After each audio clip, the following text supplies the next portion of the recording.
Saudara, Novel Baswedan menolak mengikuti persidangan hari ini dengan agenda vonis kepada dua terdakwa penyiraman air keras yang membutakan salah satu matanya. Novel mengatakan persidangan ini hanya sandiwara karena dia yakin bukan dua orang terdakwa itulah yang melakukannya. Lalu bagaimana dengan tanggapan tim kuasa hukumnya, tim penasihat hukumnya terhadap sidang vonis yang sampai saat ini masih terus berlangsung? Kita akan membahasnya bersama Saur Siagian, salah satu pengacara Novel Baswedan. Selamat malam Bung Saur. Bung Saur, komentar Anda, memang kita masih mendengarkan ini, belum bisa berkomentar apapun, tapi saya yakin dari siang tadi Anda mencermati apa yang kemudian dibacakan.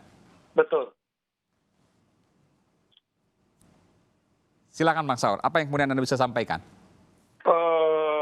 Seperti dibilang oleh klien saya, Saudara Novel, bahwa ada catatan kritis soal persidangan ini. Sebenarnya ini tantangan kepada kita semua, khususnya kepada hakim. Itu kan mencermati bagaimana misalnya saksi-saksi yang selama ini, saksi-saksi yang termasuk saksi kunci, yang betul melihat sebelum peristiwa ini terjadi, ternyata jaksa penuntut umum itu tidak menghadirkan.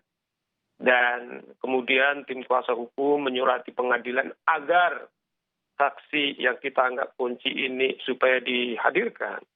Sampai vonis malam hari ini, Bung Aiman, itu tidak pernah terjadi. Nah, satu catatan juga yang sangat serius dalam fundamental hukum kita, Bung Aiman, Saudara Rudi, katakanlah Irjen yang sekarang Kadif Hukum yang menjadi koordinator daripada terdakwa ini, dia inilah dulu memimpin termasuk penyidikan Saudara Novel Baswedan. Bukan saja dia melakukan pemeriksaan di Jakarta, bahkan dia pergi sendiri, dia juga bersama dengan Kapolda Saudara Muhammad Irawan melakukan juga penyidikan sampai ke Singapura. Tetapi sekarang dia sendiri hadir sebagai koordinator tim penasihat hukum. Tetapi di sisi lain, polisi tidak mengakui bahwa dua terdakwa ini disuruh oleh institusi kepolisian. Nah, pertanyaan ini juga yang kita kritis.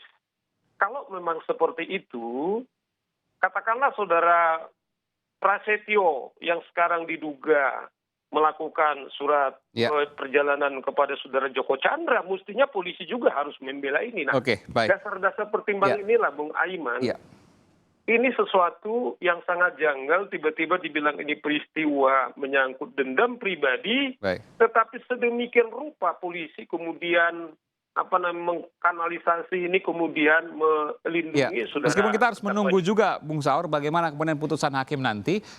Pertanyaan terakhir saya, karena memang secara umum jaksa kan kemarin menuntut 1 tahun penjara. Apakah hakim bisa menuntut lebih atau biasanya 2/3 di bawah tuntutan jaksa?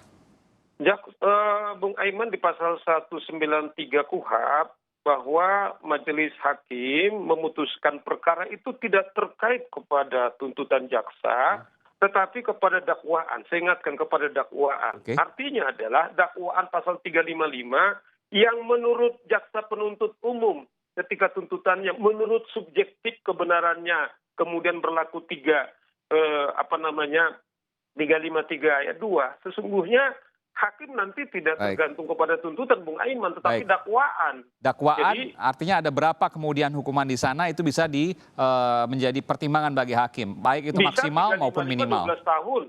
Bisa 353 pasal 2, 7 tahun. Tetapi itu maksud Pak Novel Baswedan agar hakim memutus secara objektif dan independen.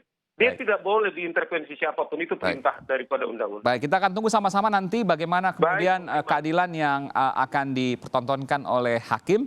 Tentu kita menaruh harapan yang banyak pada hakim yang kemudian membacakan dan menyidangkan sidang pada hari ini. Dan kita juga terus mengawal baik dari masyarakat maupun dari media, termasuk juga dari Bung Saur Siagian. Terima kasih Bung Saur Siagian telah memberikan informasi di Sapa Indonesia Malam. Selamat malam.